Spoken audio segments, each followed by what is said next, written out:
विधिमंडळाच्या हिवाळी अधिवेशनाचा आज सूप वाजणार। अंतिम आठवडा प्रस्तावावर मुख्यमंत्री फडणवीस उत्तर देणार, तर शेवटच्या दिवशीही विरोधक कायदा आणि सुव्यवस्थेच्या मुद्द्यावर आक्रमक राहणार।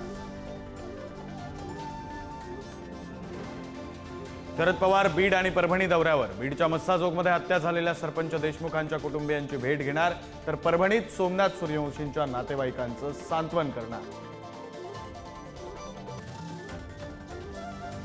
परभणी हिंसाचार प्रकरणातील सोमनाथ सूर्यवंशींचा मृत्यू श्वसनाच्या आजारामुळे, मुख्यमंत्र्यांची विधानसभेत माहिती, तर फडणवीसांच्या निवेदनानंतर दलित संघटना आक्रमक।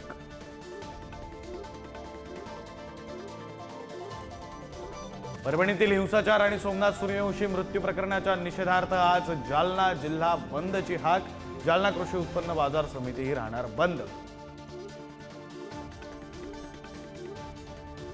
कल्याण घटनेतील आरोपी अखिलेश शुक्लाला पोलिसांकडून बेड्या। आज कोर्टात हजर करणार। मराठी कुटुंबाला शिवीगाळ आणि मारहाण केल्यानं मुख्यमंत्र्यांकडून निलंबनाची कारवाई।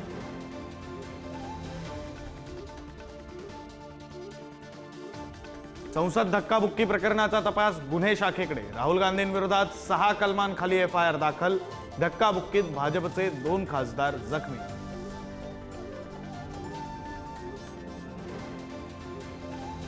राज्यामध्ये एक राज्य एक गणवेश योजना लागू होणार। शैक्षणिक वर्ष 2025 पासून अंमलबजावणी। राज्यातील सर्व शाळांमध्ये एकसारखाच गणवेश।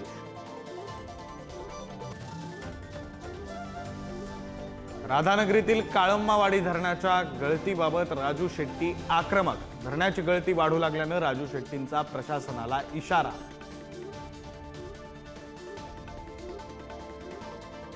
नागपूर पेट्रोल पंप संचालक महिलेवर गुंडांची दादागिरी। पेट्रोल पंपावर फिरणाऱ्या दोघांना जाब विचारल्यानं घडला प्रकार। महिलेला मागायला लावली माफी।